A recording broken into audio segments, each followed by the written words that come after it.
What's up, everybody? It's Bear59 here, and I know I haven't posted over the weekend, and I'll be kind of honest, for maybe about the next 2 months or so, I'll basically probably be posting Monday through Friday. The weekends are just going to be really crazy for me. I work 2 jobs on the weekends, and basically I work on all my homework. Here and there, I may be able to squeeze in a weekend commentary, but a lot of times it's probably not going to happen. Pretty much all I have time to do on the weekends is get a couple of gameplays for the weekday, for anything I might want to talk about, post, etc. You know, if I get something nice. And today for you, I believe this gameplay, I want to say, is 44-6 at the end of it all. It's like a 25 kill streak, something like that, 20 kill streak. Anyway, it's a pretty nice one. I've been doing a little bit more like kill confirmed lately because it's an easy game to play solo in this game.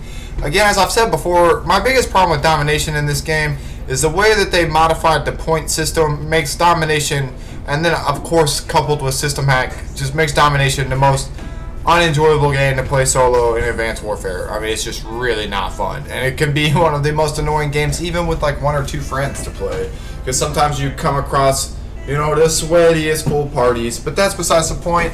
Anyway, guys, I just wanted to say I hope you enjoyed this gameplay, and I wanted to point out that here soon it's about to be probably the biggest release season for first-person shooters in probably a few years, to be all the way honest, because you have Gears of War coming out this year, you have Star Wars Battlefront, then you have Call of Duty, Black Ops 3, probably the most anticipated COD in the last 3 years, easily.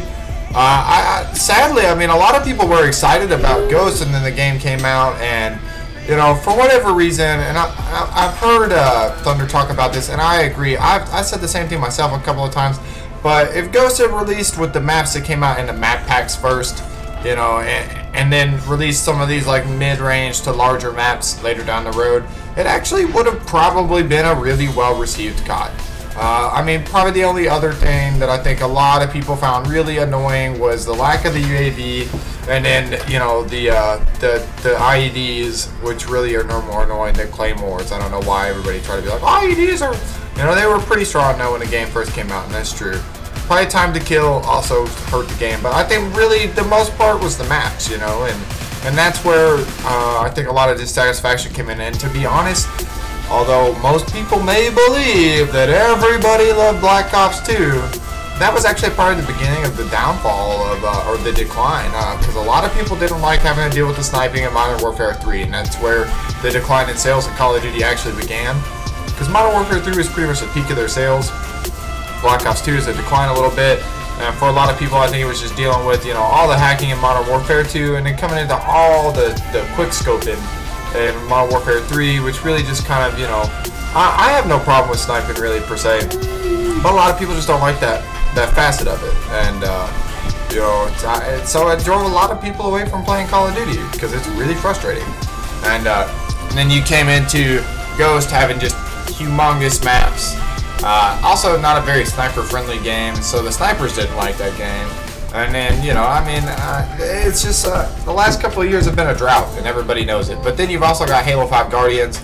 I don't really know what to think of that game. I'm very excited for it, and I really, really hope 343 comes through. But their reputation over the last few years has been less than stellar.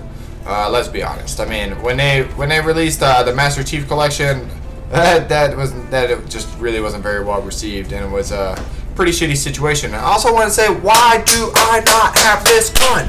What is the deal with that? Why did the SVO and the STG-44 come out without a base version for everybody to use? And at this point, I mean, I feel like Micheal Condrey and the guys at Sledgehammer should just give everybody every gun. Because, let's be honest, when Black Ops 3 comes out, ain't nobody coming back to Advanced Warfare like, man, that game was tight. I'd rather go back and play Advanced Warfare. No, they're going to stick with Black Ops 3, or they're just going to find another game altogether. Because there's going to be a lot of other options. So let's be real. Advanced Warfare's days are very numbered. And I mean, not to say that I completely dislike this game. It's good, and to be honest, I feel like I've had the most growth in my skill as a player throughout my time playing Advanced Warfare than I have under any Call of Duty, because of the skill-based matchmaking. It is really challenging every time I get on here most of the time. Now, I've gotten to the point where I've kind of risen above skill-based matchmaking, and I typically do a lot better than most people that I play against. And I mean, I remember when this game first came out, it was almost impossible for me, regardless of the game mode, to play solo. Momentum was one of the only things I liked to play solo. But then the vibe and momentum kind of changed. People just started trying to play for really, really fast wins. And that was really all momentum became, was people just trying to cap out within, 2 minutes, whatever. And it's not very fun that way. To me, it's more enjoyable when everybody's just trying to kill each other and having a good time, and just like a crazy fucking team deathmatch thing going on. It's super fast paced, grenades everywhere, bam, bam, bam, bam. And that was a lot of fun. And it's kind of sad to see the momentum, the vibe, like I said. There's really nothing about the rules, it's just the vibe changed. And maybe it had something to do with the way they changed the spawn stuff. Because it used to be that people were pretty much like constantly in your face. And, now it's just like you see guys trying to flank and cap out early, da-da-da-da-da. And so Kill Confirm has been pretty tight for me lately, and I'm just really hoping that Black Ops 3 releases and it's as fun as the beta was, because it was really cool. The reject nerf was kind of dumb though, in my opinion. I mean, it's no more cheesy, like, I agree with a lot of people. They're all cheesy. I mean, it's just like Destiny. You can't really be... people be like, Void Dancer is so OP, but let's be honest, the Tight Smash is OP, Void Dancer, or Void Walker was really overpowered. All of them were overpowered. They're free kills that nobody actually has to stay alive any extended amount of time to get, and you can earn them from other people earning them themselves.